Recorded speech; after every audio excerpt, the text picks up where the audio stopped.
নমস্কার বন্ধুরা, SP family ব্লগে আপনাদের স্বাগত জানিয়ে শুরু করছি একটি নতুন ভিডিও।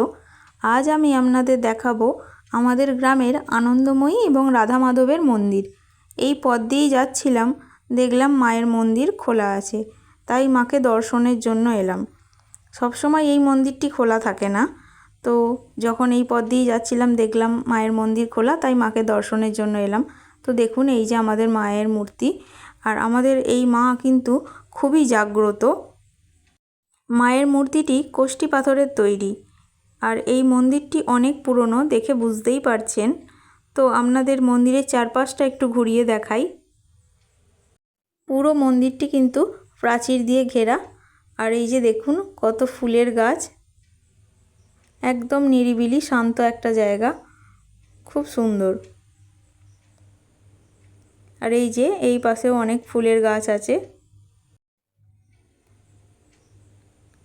আর এই যে মাঝখানে যে জায়গাটি দেখছেন, এখানে বলি দেয়া হয়। মাকে দর্শন করতে অনেকেই আসছেন। তো এবার আমি আপনাদের দেখাবো আমাদের গ্রামের রাধা মাধবের মন্দির। এই মন্দিরটিও অনেক প্রাচীন।